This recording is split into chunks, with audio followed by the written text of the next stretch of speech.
Anxiety is a great thing. Anxiety is the thing that special operators trust the most because anxiety is your brain's evolved capacity to determine how volatile your situation is. So if your anxiety is appropriately tuned, it's going to tell you, like a spidey sense, there's a deep structural problem in the way the school is set up nowadays that is deleting humanity's creativity, which is probably why it is that we think generative AI is so creative, when in fact, it's really not. Today's guest is Dr. Angus Fletcher, who is a neuroscientist and professor of story science at The Ohio State University, where he explores how the brain's oldest survival tools, intuition, imagination, emotion, and common sense, make us smarter than AI. With dual training in neuroscience and literature, he's advised the U.S. Army Special Operations, Fortune 50 companies, and schools on how to unlock resilience and creativity in a world dominated by logic and big data. Professor Angus Fletcher's new book, Primal Intelligence, You Are Smarter Than You Know, explains how our deepest evolutionary brain power is the key to unlocking creative and innovative thinking. So thank you so much, Professor Angus Fletcher, for joining us today. It's a huge pleasure to be here, and please just feel free to call me Angus. Angus, you do have numerous books that you've written, and of course, we are going to focus on Primal Intelligence, which is your latest book, came out this month, actually.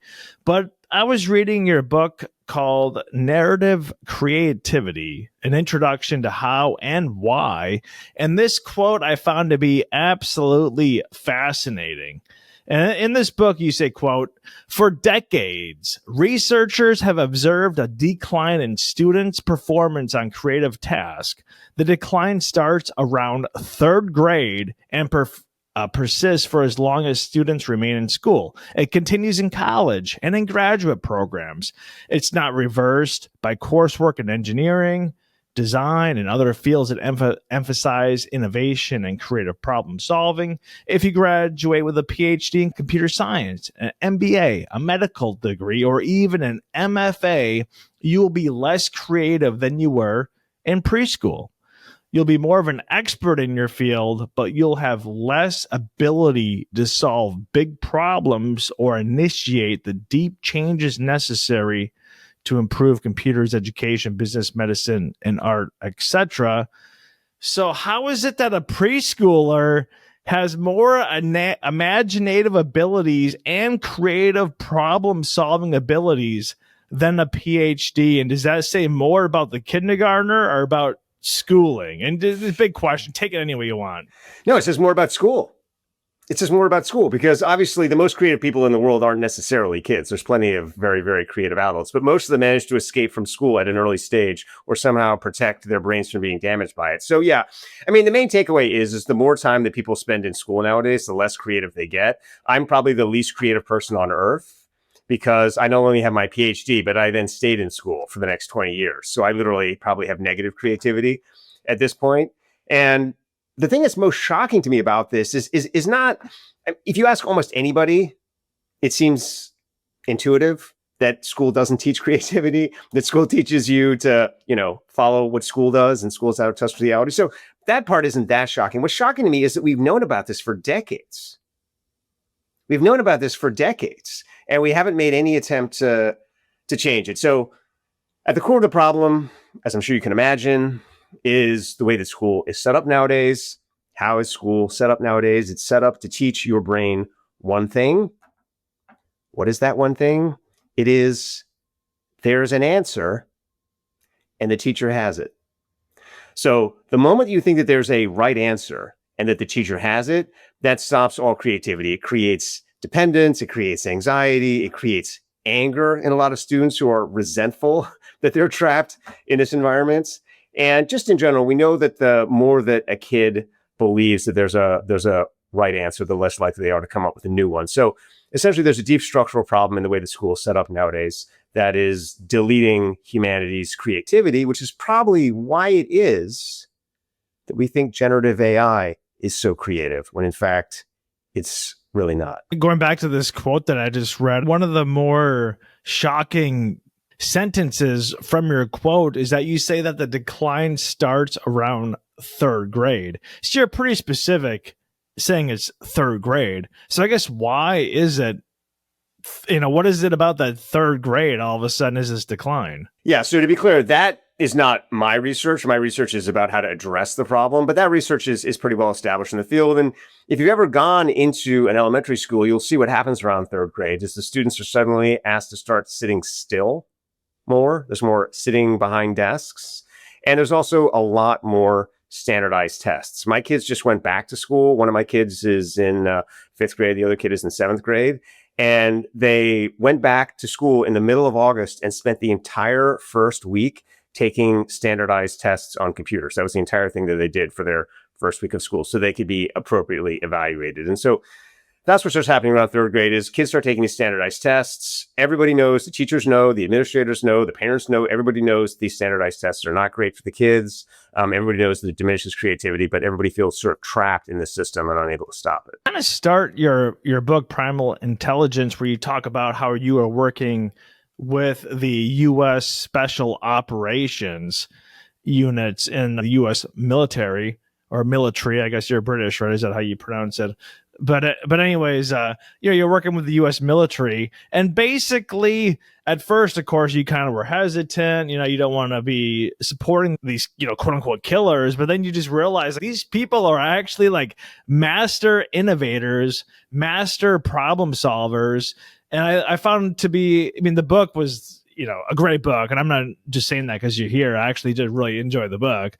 But one of the quotes, I forget exactly, but it's something about how they're talking about, you talk to this special operations guy and it's like, how do you be creative? And he's like, plan. And you're like, okay, how is planning being creative? And then you kind of go on, talk about how, all the strategies and techniques to actually create a plan is actually pretty innovative, but it's insanely fascinating, all the stuff that you were dealing with and doing with the U.S. Special Operations. So just kind of take this any way you want. I'll walk through it. So first of all, the book just became a bestseller this morning. It became a national bestseller in the United States. So you're not the only person who likes the book, thankfully. There's a lot of people out there that seem to be jamming on the book. And I think the reason that they're jamming on the book is the same reason that I got excited by Special Operations, which is that I'm not an Army guy. I, as you said, have a somewhat negative view of the Army. And then I started working with Army Special Operations, and I'm now drinking all of the Kool-Aid. I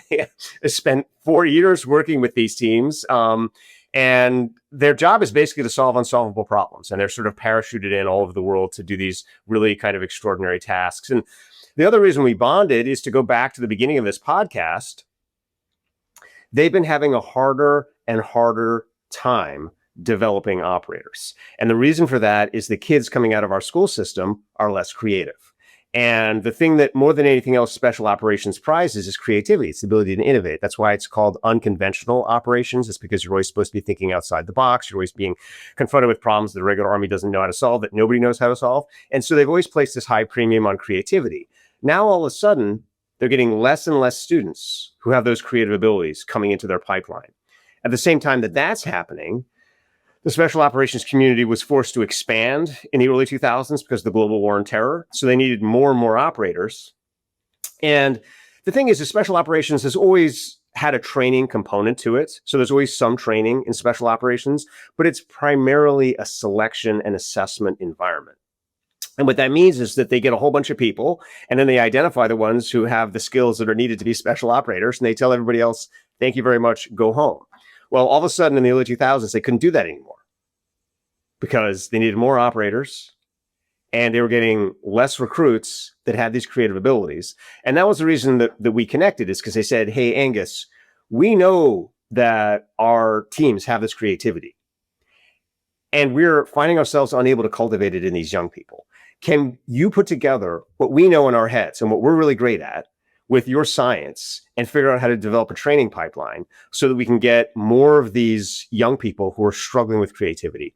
to become operators. And of course, I got very excited by this because if you can solve the problem with the Army, you can then solve the problem in schools. And so after we did solve the problem with the Army, and my lab was awarded this medal for that, we've then gone back to elementary schools. And to your point, we've gone back all the way to third grade and shown if you train kids to think like special operators, the problems associated with the creativity decline go away. One of the big themes of your book is that, especially right now with AI and big data, you talk a lot about logic. And in the book, you say that logic doesn't think in the exceptional, it thinks in the opposite, which is labels. And there's this quote that was probably my favorite quote from the book, which is innovation is now a hackneyed buzzword. But when it entered the English language 500 years ago, it was a synonym for sin. God had made the world perfect. To introduce the new was to do what Eve had done, which is basically to ruin paradise.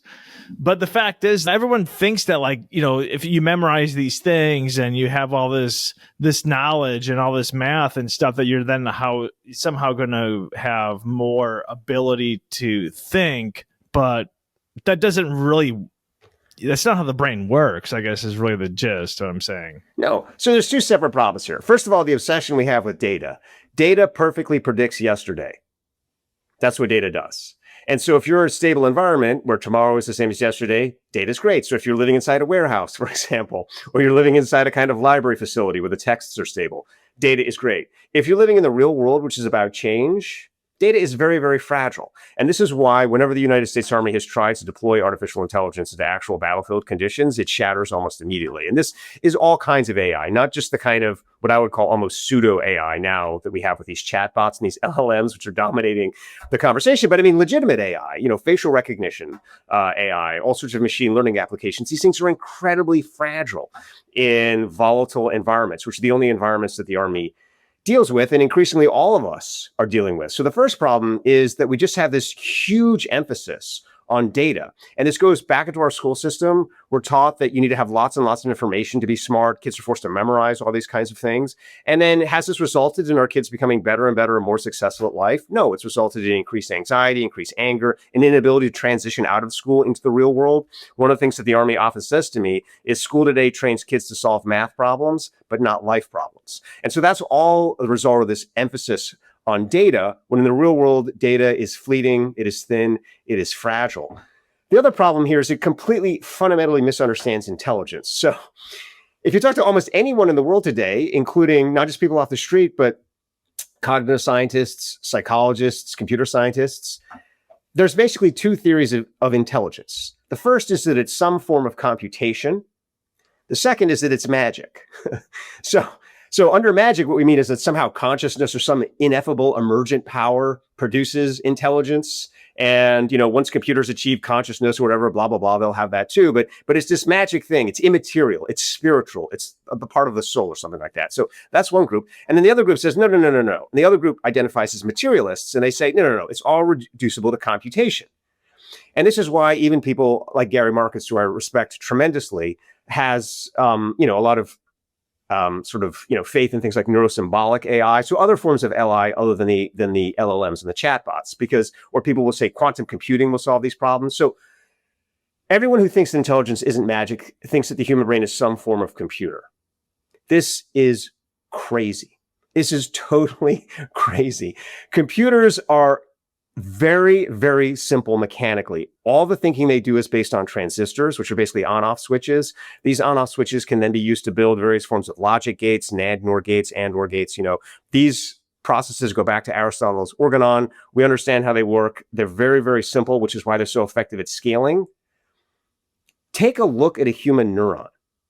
It is so much more complicated mechanically than a transistor. And the reason for that, it's able to do tons and tons more functions. And so what the human neuron is telling you is that there's a third option between computation is all intelligence and all intelligence is somehow magical, ineffable consciousness or something like that. It's telling you that there are other physical tools that have evolved in the human brain. And our emphasis on computation, it's just like if you took a basic engineering course or something like that, and they said that every tool has to be a lever. or something like that. And you're like, well, what about like screws or like hammers? Like, no. Everything has to be a lever, but it can only be a lever. And so we're missing out the fact that in addition to computation, which is a real thing, there is a suite of other mechanical devices that have evolved in the human brain that evolved to function in low information environments. And that's what I talk about in the book. And what I break down in the book is the physical mechanics, the neurophysiology of how things like intuition work, how imagination works, how common sense works. Common sense, famously impossible for computers, not impossible for humans. In fact, even children can display some common sense. How do these processes work? They run on the neuron. So that was a very long answer to your question. But the main point of that is that we're living in this bizarre world where we seem to think that the only two alternatives ahead of us are either AI keeps getting better and better, computers keep getting better and better and better, and they somehow take over from us, or there's magic. And the reality is, no, there's a huge middle lane where intelligence is something that can be studied scientifically, physiologically. As a result of being able to be studied in these ways, it's something that we can improve. We can make schools better. We can design other forms of intelligence systems other than computers that can solve problems for us. So there's this huge, wide open lane for science, engineering, education. And at the moment, as far as I can tell, my lab is basically the only lab that is in that lane. And there are billions and billions of people in the other two lanes. And the main reason I wrote the book is to say, hey, come join me in my lane, because this lane is wide open and it's going to be full of breakthroughs, interesting things. And to your point, real innovations like the kind that Eve had back in paradise. Since we're reading quotes from the book, I mean, why not read another one? But in the book, you say that the U.S. Army Special Operations wasn't formed until the 1950s. So it had to do what recruits do now: unlearn school and rediscover defined strategies, unlimited tactics. So everyone's always told, like, go to university, go to grad school, get a PhD, get an MD, get a JD, etc. And then you're saying, yeah, I'd probably like do that to get a job, but then you have to unlearn everything that you've learned. But it sounds almost like a platitude. Like, unlearn everything you learn. And are there certain things that you should not unlearn that you learn because they're essential? So school is great at teaching you things like math. Math can be very helpful, right? If you're balancing your checkbook or trying to figure out your budget for the month, things like that. So I don't have any problem with math. I don't have any problem with those kinds of things. What I have a problem with is the belief that somehow the entire world is math. And that somehow if you can solve a math problem, you can solve every other problem. And so the thing you really have to unlearn is your dependence on a school method. And the school method is the belief that somehow there's data out there that can answer your problem. That is the school method. And that's why if you look at 99% of people today, when they experience a problem in their lives, what's the first thing that they do? They Google it on the internet.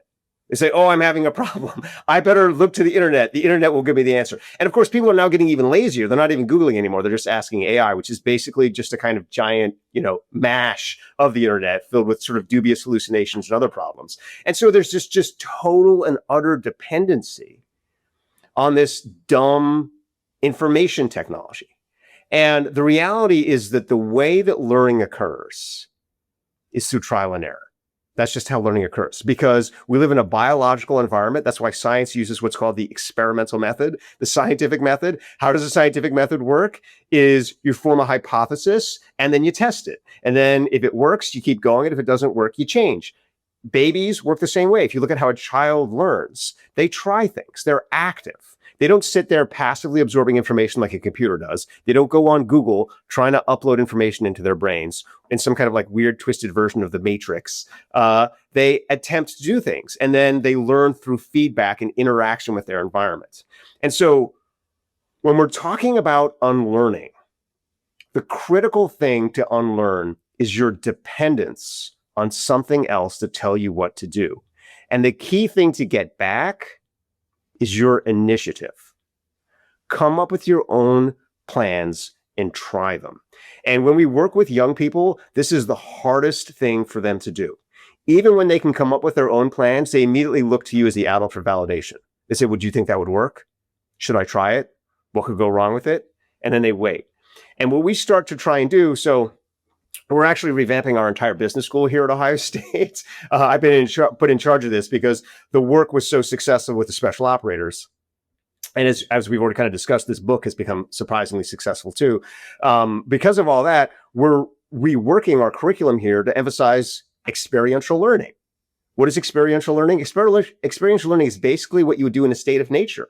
Your parents would lead you out of whatever dwelling you were in, and they would say, go ahead and try do something on your own, and then you would go out and you would go through the woods and you'd explore. And then if you were about to die, your parents would grab you and pull you out. But if you weren't about to die, they would just let you go. And maybe you broke your leg and your parents would come back and they say, what did you learn about by breaking your leg? Your leg would heal up, you go back out again. And so the entire purpose of the educational system on that model is just to provide safeguards so that students can't damage or harm themselves permanently.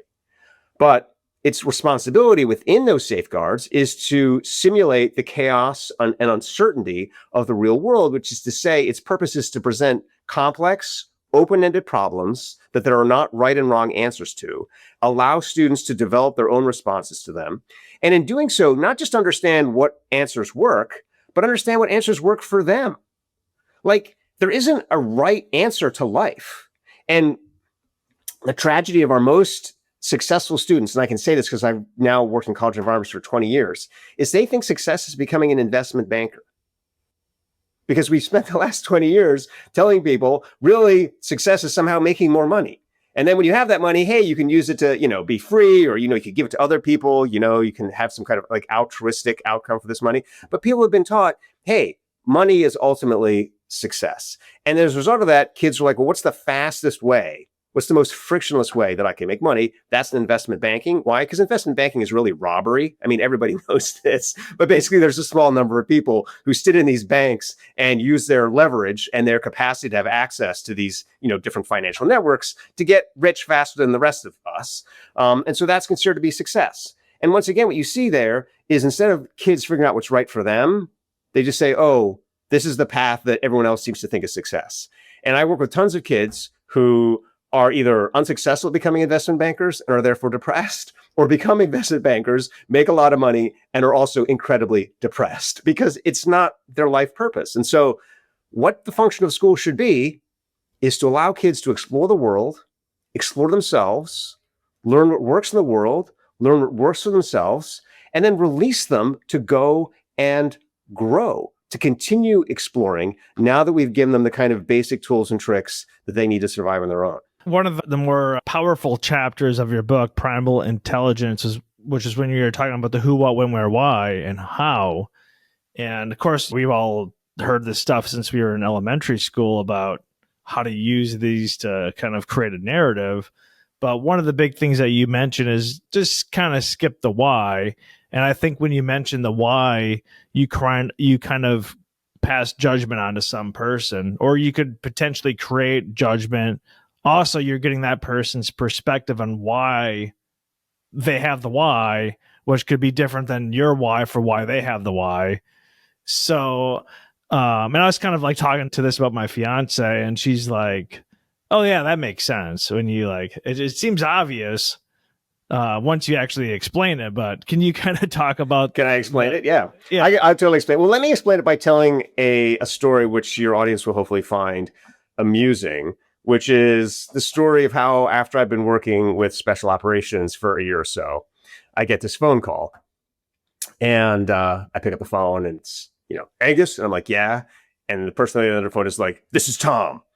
And whenever I hear that I'm getting called by a Tom, I know immediately it's from a certain specific classified elite unit, because for some reason, everybody in that unit is called Tom. I used to think this was because it was all their kind of code name. They all had the code name Tom, but I've since started to believe that there's actually like a secret island somewhere where all these Toms live who are uniquely qualified to become special operators. So anyway, I get this phone call and he's like, Angus, this is Tom. I'm like, oh, how's it going, Tom? He's like, not good. It's not going good. There's a problem. We've got a problem with our wives. And I'm like, oh, that sounds serious. And he's like, or possibly our wives have a problem with us. It's unclear. But anyway, things are going very wrong with our marriages. And I was like, oh, how wrong? And he's like, we've got an over 90% divorce rate. And this is true. In America's most elite units, these units where they're solving all these problems for everybody else, their own home lives are a disaster. So they have this incredibly high rate of divorce. And so I said, "Oh, Tom," I was like, that's terrible. Well, what can I do? "We want you to be our marriage counselor." I was like, "What? What?" I'm like, "I'm not a marriage counselor, Tom. That's not like my job." He's like, "That's okay, Angus, because we trust you. We trust you, Angus." And this is the thing about working in the special operations community is they trust nobody. It's their job basically to be secret. And so once they do trust you, they trust you for everything. So, hypothetically, I could get a call maybe a week or 2 weeks from now by another Tom who's like, "Angus, did you do open heart surgery? I've got a problem here and I need a surgeon," so that's how it goes. So anyway, they were like, "Angus, can you help us with some marriage counseling?" And so I made the mistake, because I'm a friendly person, of saying, "Okay, sure, I'll see what I can do." So the next thing I know, I'm transported by this unit to a field in the middle of nowhere. And sitting in this field are 100 special operators and their spouses. And Tom comes up to me. He's like, "Everyone in this field's about to get divorced, Angus. They're all about to get divorced. We need you to stop them getting divorced." And I'm like, "What?" Because as I said, I don't know anything about marriage counseling.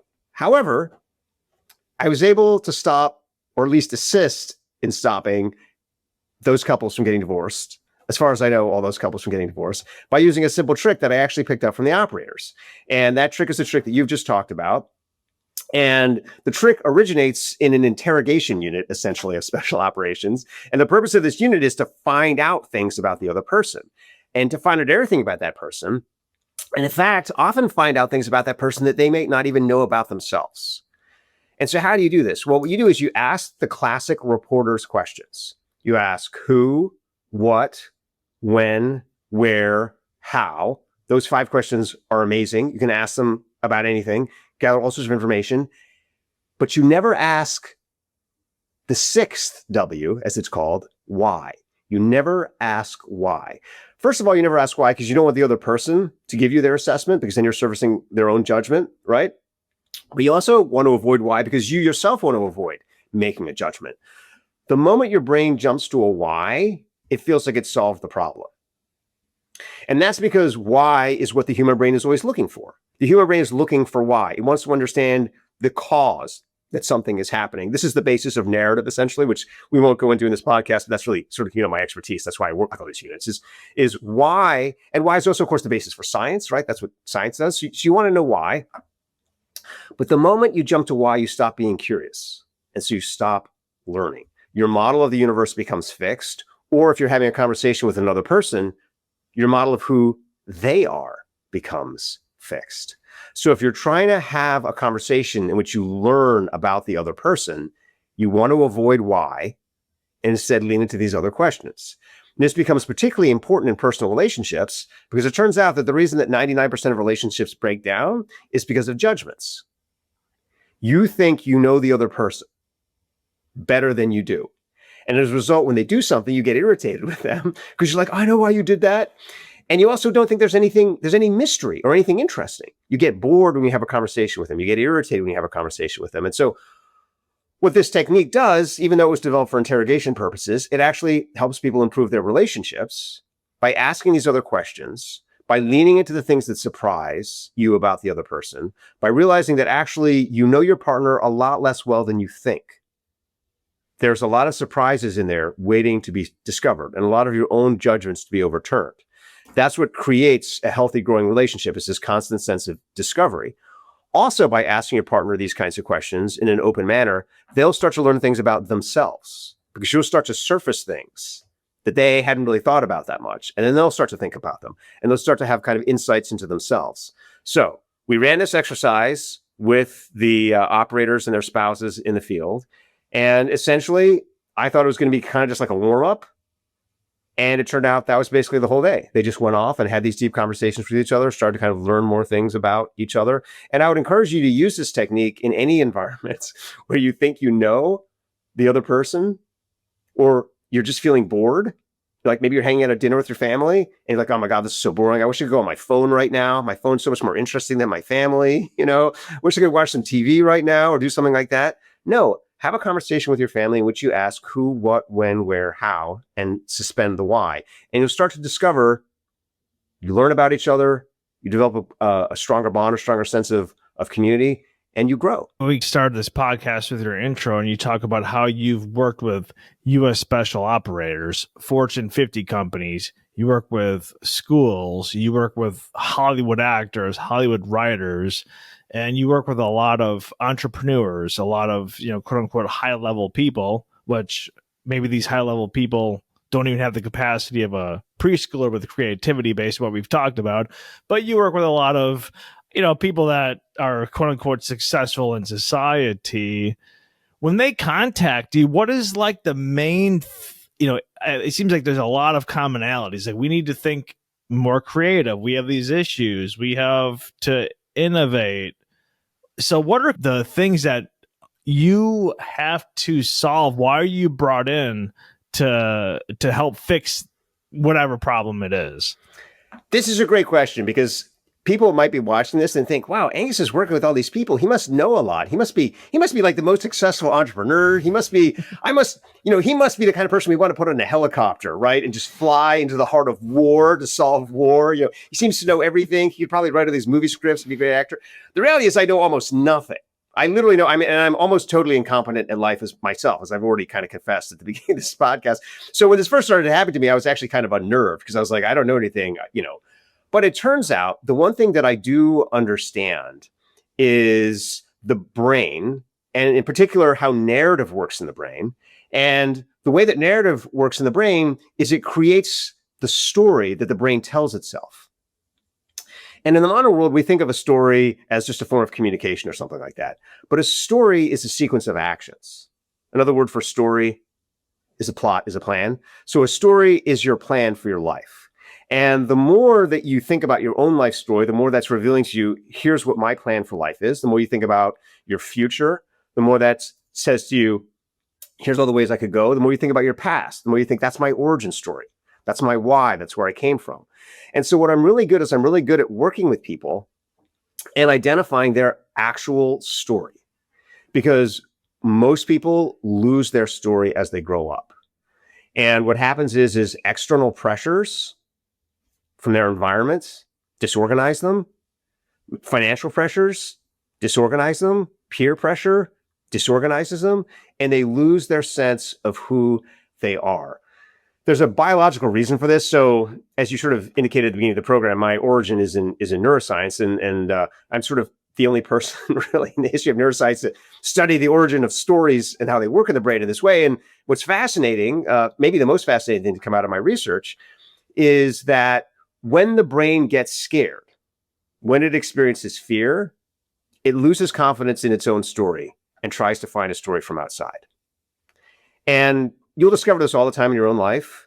When you start to experience anxiety, when you start to feel stressed, when you start to feel panicked, maybe about your finances, maybe about your future, maybe about these kinds of things, all of a sudden, that's when you start asking other people for advice. You say, what should my story be? We see this all the time with college kids when they're about to graduate. All of a sudden, they start thinking their parents are like the smartest person in their lives, because they're like, oh my goodness, I've got to figure out a way to survive for myself. Maybe I need my parents to tell me what to do. That's the reason that happens, is because the human brain has a bias to action. The human brain always wants a plan. And what fear is signaling to you in your brain is that you don't have confidence in your own life plan. You don't have a plan that you think can work. And so in order to survive, what your brain is saying in that moment is get a plan from somebody else. Take a plan from somebody else. That can work in the short term, right? There's millions of people out there that are surviving because they're essentially borrowing advice from the internet. They're doing what their parents told them to do. They're taking their life plan from somebody else. But if you do that in the long term, first of all, it creates herd behavior, because everybody gets scared. Then everybody listens to what they're all being told to do, and they all go in the same direction. Then they all get into the same problems. But second of all, it takes you away from your original story. It fractures your life. And you go away from being the person that you were and start to become this accumulation of all these other people's life stories. When you go see an inspirational movie, you're like, oh, I should be more like that person. When you read a self-help book, you're like, oh, I should be more like that person. When you see a famous person on stage, you're like, oh, I wish my life was more like that person. I should do what they're telling me to do on their Instagram account. So you lose your story. So the reason I work with all these really successful people is because at some point in their life, they've realized they've lost their story. And they can lose it in one of two major ways.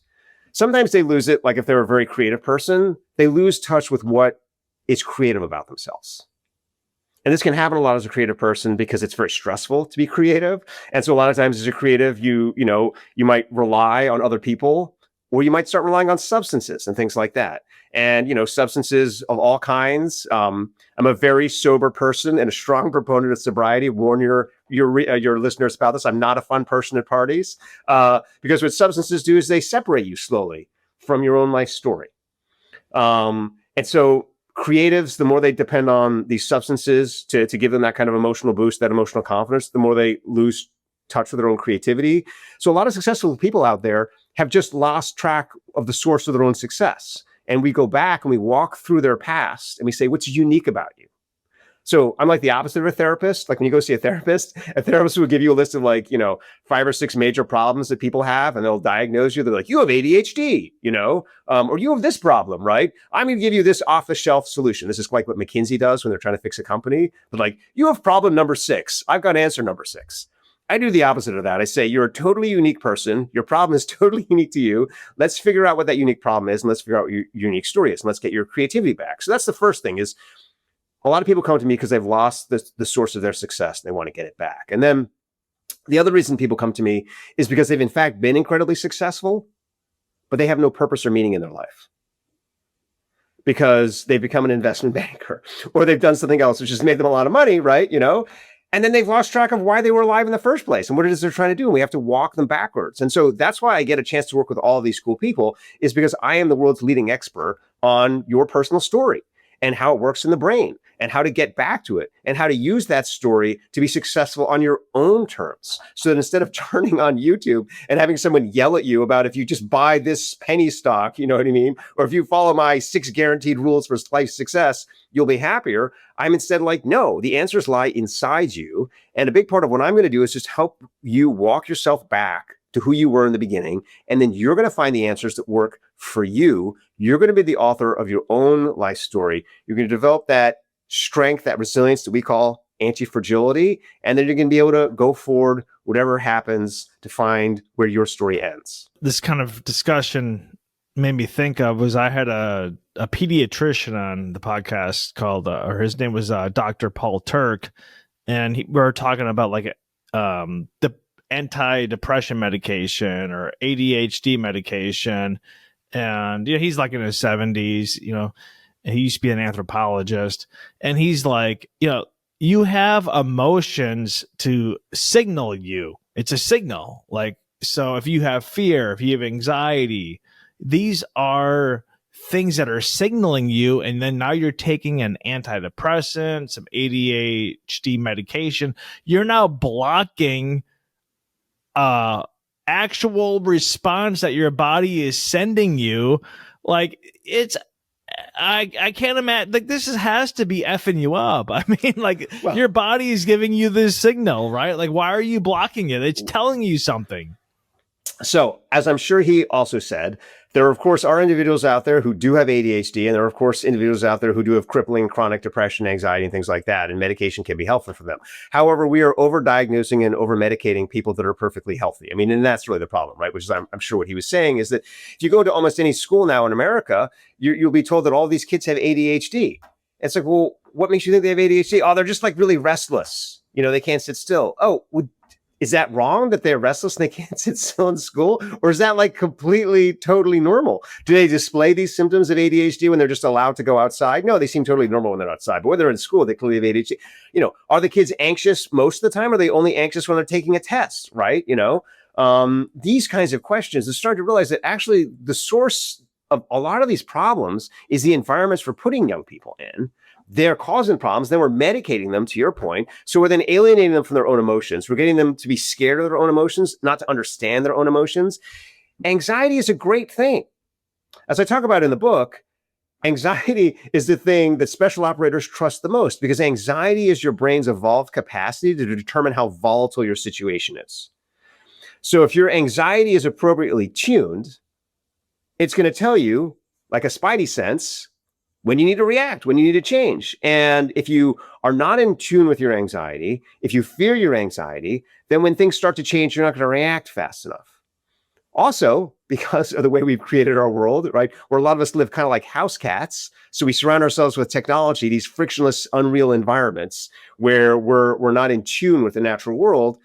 We get these sudden jolts of anxiety when normal things are happening, because we leave our computer screen and we're like, oh my goodness, this must be wrong. I've got to get out of here, And so this goes back to what I was talking about before with kids and experiential learning is starting to realize, no, the purpose of life is to put yourself in situations where you are a little bit uncomfortable, but in a positive way. So you start to grow and not look to other things outside yourself to fix you.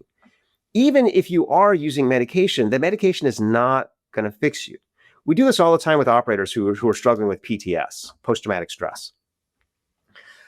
There's a fad, I would say now, among people who think that when you have a traumatic experience, you should take a psychedelic like ketamine, and that's going to fix you. And the reality is that kind of an intervention is triage. So if you're having suicidal ideation, you're thinking that you might kill yourself, you should 100% take that medication to stop self-harm. But that medication alone isn't going to fix you. What's going to fix you is you starting to go through those hard experiences, starting to process them, starting to turn them into sources of growth and knowledge, right?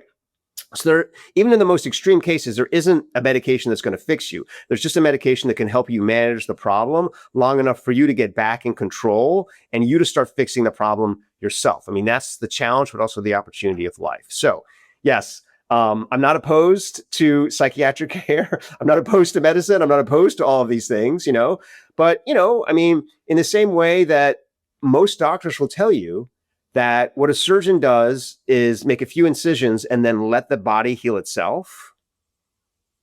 Most healing, including psychological healing, comes from inside the body. It's not the result of the medical intervention itself.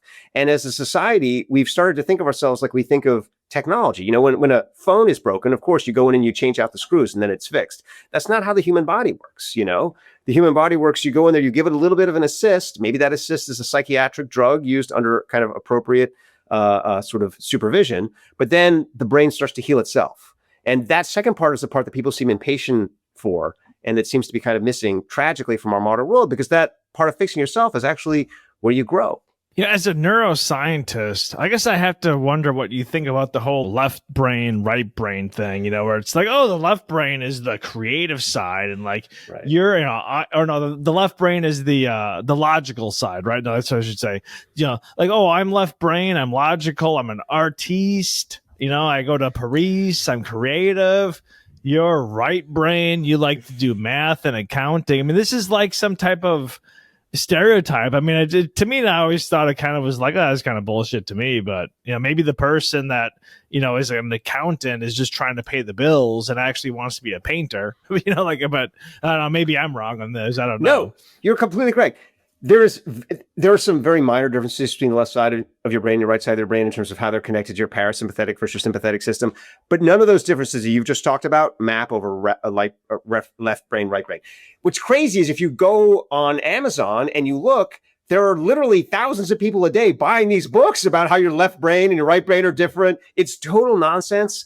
Ian McGilchrist, who's a respected philosopher, talks a lot about this. It's also completely ungrounded in the material reality of your brain. Of course, there are differences between the parts of your brain that are engaged in kind of more analytic processes and those that are engaged in more creative processes. I talk about this a little bit in my own work, that analytic stuff tends to kind of come out of the visual parts of the brain, which are more computational, and creative activity tends to come out of the motor regions of the brain, but these aren't split in terms of left, right, and it's much more complicated. Alongside this is our general obsession with everybody labeling themselves something like an introvert or an extrovert.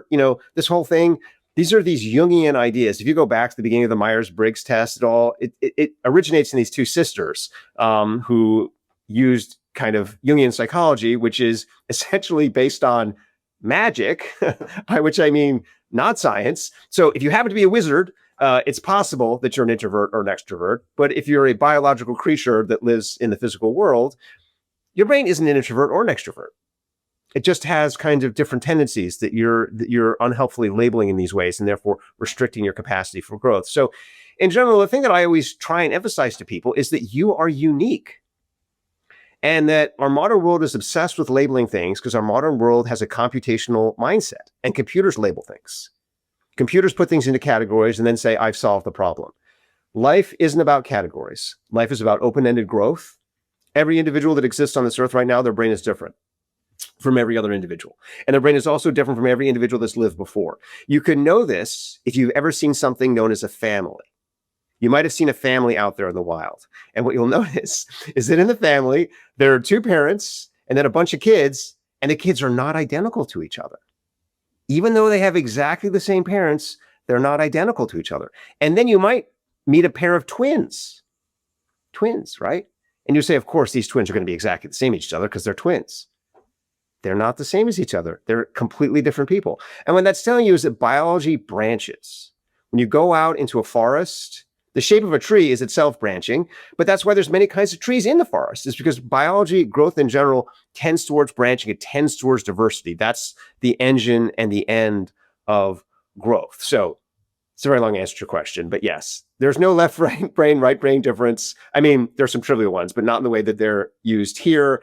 And the more you start trying to think of your brain in these very reductive computational ways, the more you're alienating yourself from your true potential. Instead of trying to find these categories, go back over your own life story. Identify things that are unique about it. Unique parts of your life story. Lean into those. Start to discover the capacity that you have that's different from the capacity of other people around you. Start to imagine futures that only you can create.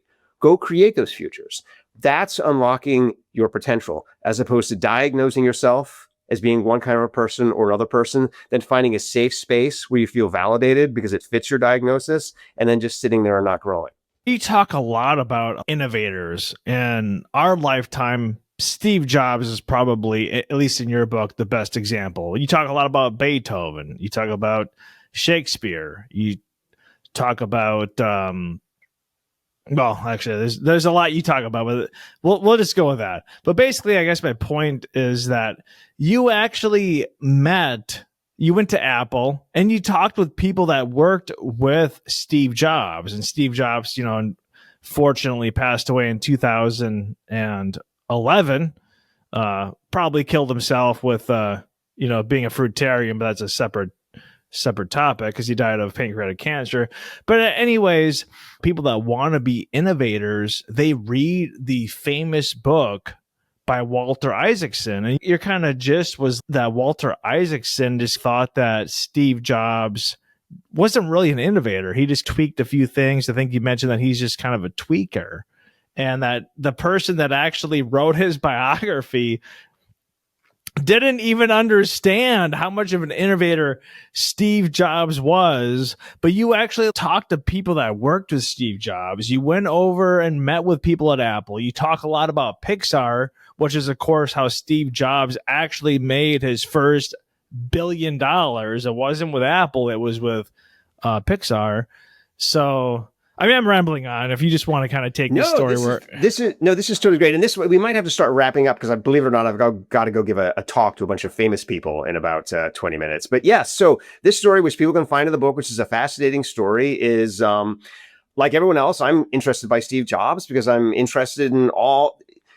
The kind of extraordinary thing about Steve Jobs is he helped launch Apple, which was by itself a big thing. The original Apple computer, the original personal computer, just this way that we're going to stop thinking about computers as things that are essentially these giant mainframes. We're going to instead start to focus on the emotional experience of using them. And then he has Pixar, and then he comes back to Apple, and he launches the iPod, the iPhone, does all these kinds of things. So he's a continuous innovator.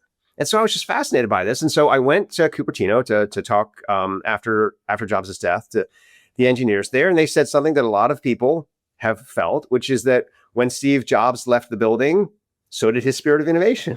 And Apple has pretty much been lost since then, even though it's an incredibly wealthy, successful company. It's basically just been repeating what he did. And so they said, look, if you want to understand Steve Jobs, don't hang out here. Instead, read the story of his life. And that's, of course, something that appeals to me because I, as you have heard this podcast, believe that people's uniqueness lives in their story. So I say, great. How do I learn about the story of his life? And they say, well, the best biography is by Walter Isaacson. Go read that. So I read Walter Isaacson's biography, which is incredible. But then over the course of the biography, Isaacson arrives to me at this totally bizarre conclusion, which is that Steve Jobs wasn't really innovative or imaginative, and that he was just kind of like tweaking things, And I was like, oh, it's just so weird. This totally challenges my thought of Jobs. But, of course, I don't really know Jobs, so I'll go back and talk to the people at Apple. And so I went back and talked to the people at Apple, and I was like, it's just a great biography. I was like, it kind of says that Jobs isn't that special. And everyone at Apple's like, yeah, Isaacson got that totally wrong. Isaacson was amazing at recording all these true things about Jobs, but then he was unable somehow to process or understand them. And as an example of that, they pointed me to one of the early moments in the biography where Isaacson literally asked Jobs, like, when did you suddenly become Steve Jobs? Like, what was the moment that you discovered this capacity to innovate and think in these different ways, And Steve Jobs goes, when I was in high school, I read a play by Shakespeare called King Lear. And Walter Isaacson then proceeds to kind of produce this very canned interpretation of King Lear, like the kind you would learn in school. And Steve Jobs is like not into it. And so then Isaacson literally writes the biography. He wasn't interested in what I was saying, so I let it drop. And then from that point on, he never goes back the entire rest of the biography to Shakespeare or King Lear or anything else. So I did. I went back to Shakespeare. I went back to Jobs' encounter with Shakespeare, with King Lear.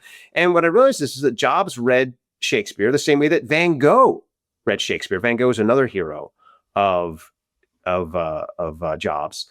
And what both of them did is they learned from Shakespeare this emphasis on the unconventional, on the strange, on the weird. There's a famous line in Hamlet, as a stranger, give it welcome. In other words, the more weird something is, the more you should value it, the more you should welcome it into your own life. And what happens in King Lear is like the weirdest king of all time. I want everyone to go out there and read Shakespeare, so I'm not going to ruin the play for them. I'm not going to, no spoilers here about King Lear. But King Lear is a very unusual king. And when he's challenged, when people say to him, hey, King Lear, maybe you should be a little less weird, he doesn't become less weird. He doubles down. And the more that he doubles down on being weird, the more he changes the world around him. And it's the same thing with Jobs. Jobs, as I point out in the book, and we can't obviously go into all these details here, but what happens in the book is that Jobs is very quickly able to identify what's unique about any piece of technology that he's handed. He's able to see this is what's special about it. And then he says, rip out everything else and just keep going with this one special quality.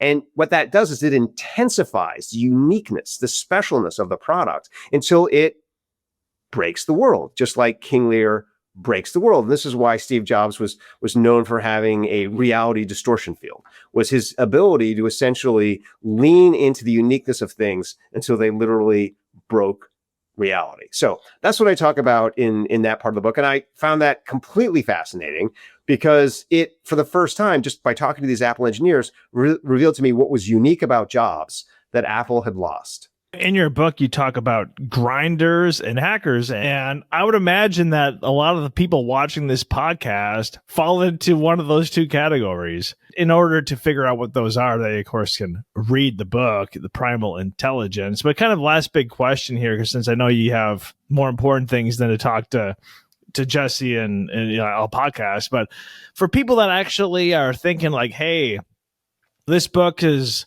about how to be more creative, how to be more innovative. It's probably a lot of entrepreneurs. They're grinding, they're hustling.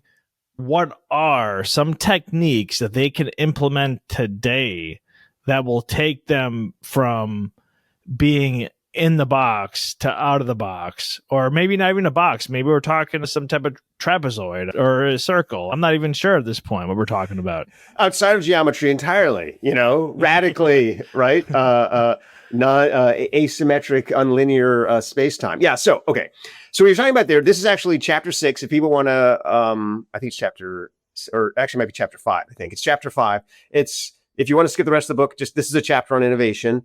And what I basically talk about in that chapter is I start out by talking about grinders and hackers, and basically how when you go on the internet now and you're told the path of success, it's either grinding, which is like, I'm going to give you this list of tasks and you do all these tasks. And then if you just keep doing these tasks, just keep working, then everything will be successful. Or there's the hackers. And the hackers are the people who have, like the 80-20 rule or things like that. And they're like, there's like this way you can like, get ahead by like, using this super secret trick that nobody else is using. And so basically, if you're a grinder, you're just perpetuating the system. And if you're a hacker, you're grifting off it because you're basically cheating. It's like, this hack is just how to like jump in line at the supermarket, man. You don't have to waste so much time because, you're jumping ahead of everybody else, And so is that really how society advances? Is that really how innovation occurs? That you either just mindlessly trudge along like a gear in some giant machine that was built before you, or you cheat essentially? That's what a hack is. A hack is a cheat. It's a grift. And it basically says, I think other people are less valuable than me. And so I'm going to figure out some kind of quick and dirty way to basically steal cash out of their pocket. That is not something that leads to sustainable success for you or for everybody. That's not why democracy works. That's not why life works. Life works because people create things that have real, lasting, sustainable value. There's this thing in biology, in Darwinism, we call this the grandchild effect, which is basically success in life biologically. It's not how many children you have, it's how many grandchildren you have. So you're not looking to the immediate effect of your action. You're looking to the knock-on effect of your action. You're looking to the second generation effect, the kind of knock-on effect. So you asked me, what are the alternatives to hacking and grinding? And I go through a whole bunch of them in that chapter. But one of them is the one we just talked about with Steve Jobs, which is identifying exceptions to rules and then doubling down on them. So finding something that's new and pushing it to its limit, pushing it to its extreme. And another one that I love in that chapter is something that the operators do called eat your enemy. So the whole idea behind eat your enemy is, in the modern logical world, we're taught like our enemy is the opposite of us. Like there's good and evil, there's black and white. This is why people in one political party are always just taking everything that the other political party says and saying, it's bad, it's evil, don't do it.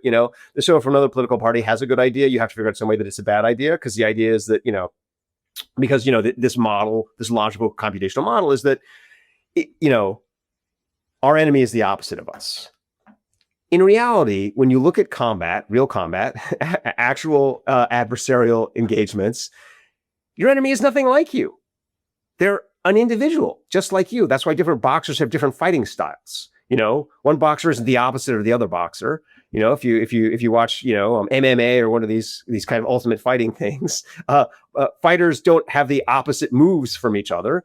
They have what's called asymmetric styles. And that's the source of generation. And so if you want to innovate, look to your competitor, identify what's most unique about them, and then incorporate it into yourself. And you'll see successful people do this all the time. They don't look at their enemies and judge them. They look at their enemies and they learn from them. And they say, what's most unique about my competitor? How can I take that? And how can I integrate it into my own life so that I'm not destroying myself or becoming my enemy, but I'm growing my own capacity? And I have a whole bunch of examples in the book of how this works, because it might sound a little abstract here, but it works. And of course, the big example of this in the book is me and special operations working together. Because even though we ended up being friends, at the beginning, we were kind of enemies. Like I didn't trust the Army and the Army didn't trust me. But each of us took what was special about the other person and used it to kind of accelerate their own development. And the more you go through life, suspending why, like we talked about earlier, identifying what is truly unique about the people you encounter, and then using that to leverage your own development, to extend your own story in a new direction, the more you will provide sustainable growth, sustainable innovation. And the more you will not only become happy and successful, but give on to your grandchildren, give on to 2 generations in the future, so that your success is sustainable for everybody. Today's guest has been Professor Angus Fletcher, who's the author of the new book, Primal Intelligence. You are smarter than you know. So Angus, just let people know where they can find you, find your book, that kind of information. Leave us with a final thought. Thank you for listening to me. If you want to find me, I'm pretty much the only Angus in Ohio. So if you Google Angus in Ohio, you'll find me pretty quick. And my book is called Primal Intelligence. And if you Google that, you should find that pretty quick too. And leave us with a final thought, please. So I guess my final thought is that there's nothing out there that's more important than encouraging other people to tell their stories. So once you've found your own story and you discovered who you are encourage other people to be themselves, to live their own lives. And the most effective way you can do that, if you're dealing with a young person or you're dealing with somebody else, is to say to them, what you did just there was smart, and I wouldn't have done it. Because what you're doing is you're validating them for what makes them different from you. My dear friends, that is it for this episode of El Podcast. Once again, if you're not yet subscribed, please subscribe on YouTube as well as Rumble. You can also find us on Spotify and Apple Podcasts or wherever you get your podcasts from. We thank you all from the bottom of our hearts for watching and listening, and we will see you on the next episode.